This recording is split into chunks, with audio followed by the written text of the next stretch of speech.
My name is Lena Hadsbjerg. I believe in the power of storytelling and how it connects us as human beings to each other and to nature.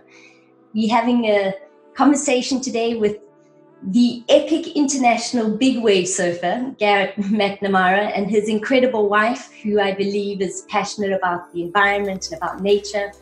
So naturally, I need to start with talking about the ocean. And Garrett, I know from the research that you have an intriguing life story. What was your calling? What was it that made you turn right? My passion from the start, definitely didn't have too much on the land. So whatever we didn't have on the land, it didn't matter in the ocean. You had warm water, surfboards, some surf shorts. And in Hawaii, if you live near the beach, you surf. It had just become just what I love to do more than anything from the start, and it just evolved into a career, and it evolved into accomplishing all my goals and dreams through surfing. What did it do? Everything. Everything I have, everything I live for, it's provided everything. How did you find this big wave, the Nazaré wave of Portugal? You found it. Oh, well done, Nicole. No. She was the reason we ended up there. In 2005, one of the local bodyboarders in Nazaré started emailing Garrett because his whole life he had sat up at the lighthouse where there was no people, and it was closed and gloomy and dark and stormy. And he would sit and he'd watch these waves. And ever since he was a little boy, like he dreamed of someone coming and seeing if these waves were even rideable and how big they actually were, since nobody was surfing them. And so he emailed Garrett. He's like, I think I have this wave. I think it might be big. So then they emailed for 5 years back and forth, and it was just a lot of talking. And then Garrett and I met in 2010, and I was helping him get organized. I found an email chain, found the email chain, and so then I took over from there, and I think within a month we were in Portugal. And I believe you both live by the slogan that everything is possible. And I perhaps can be so forthright to say that maybe the next biggest challenge is not the next big wave, but our planet and how we are going to together try to both save and preserve and regenerate the planet around us. And I believe there's been a shift that you both as a couple, that's become a priority for both of you. The main focus we've been doing lately is we started a foundation, and we're taking children for meaningful nature experiences. If the waves are good, or if there's rideable waves, we surf. If it's a little bit too gnarly, we might swim or get pounded in a shore break as a team. And then we really like to share with them how important it is to protect the environment and care for the ocean. And it's not even so much about like going to schools where they're in these man-made buildings and talking to them about nature, because they can't relate and they can't connect. So more important than educational programs in school is actually getting the kids outside and having meaningful nature experiences that impact them, impact their memory, impact the way they feel. Because if they can connect to nature and they form this bond with nature and this love of nature, especially through surfing. I mean, surfing is a beautiful way to get children to love the ocean.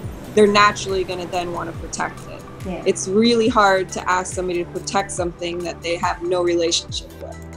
So Garrett, I'm curious. I grew up in South Africa, and today I came across an organization called Waves for Change, where they're using surfing as a therapy for the kids mostly living in Khayelitsha and around the Cape.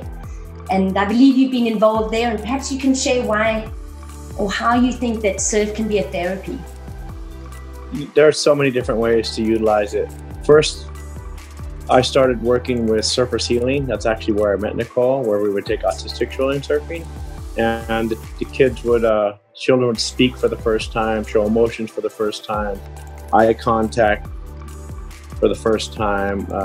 It was an emotional roller coaster. You'd have the parents on the beach crying, you'd have the kids doing things they've never done, and you'd have us surfers just so happy and so sad, and so it just was it was really special, and to be a part of it. And it was so special that's where I ended up meeting Nicole, and it felt so good to give back. It was like recharging my batteries every summer before the winter. I read a quote, something you said, Garrett, saying, danger is real, but fear is in the mind. Tell us about fear. Tell us about, we're living in curious times. Tell us how you've managed to turn this obstacle into a resource of strength, and how you use your mind. I think that, the main way that I've been able to deal with fear in the ocean is just by going so many times and having so many horrific wipeouts that I at the time felt were just fun. I chose to enjoy it, chose to really, when I'm making waves, they're fun, but when you're underwater getting pounded, it's even more exhilarating, and you have no control of the situation. If you don't stay calm, then you have a good chance of dying. And if you choose to panic or freak out or not enjoy it, then why would you even want to be there? But if you choose to have fun and enjoy it, then there's no fear. And after doing it so many times, that's when the fear started disappearing.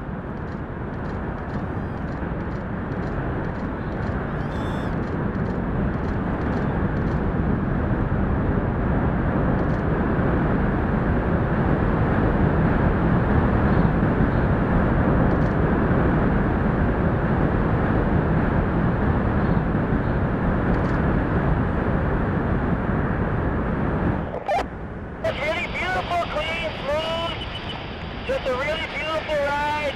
It felt kind of big, but the only time it felt big is when I was kicking out and the white water hit me, and it felt like a ton of bricks. Fear is when we're either living in the past, thinking about something that might have happened before, and we're projecting that onto what's happening in the moment now.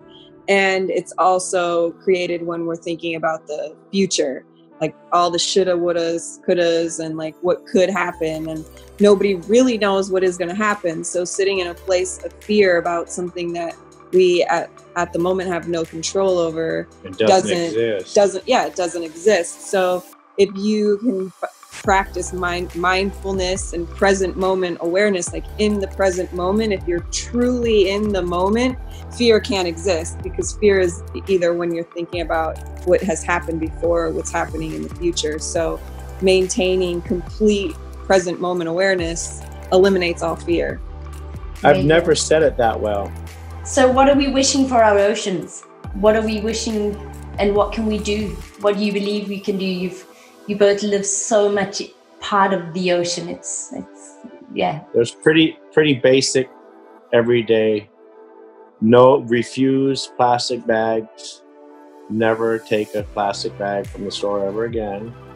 And refuse plastic water bottles.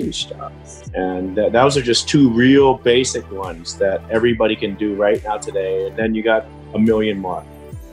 I also think it's easy for us because we all love the ocean. So like I was saying, if you love something, it's easier to protect it.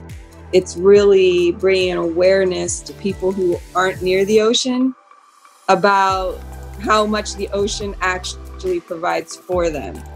Some people don't even realize it doesn't matter where you live on planet Earth, but the ocean provides 70% of our breathable oxygen, whether you are near it or not.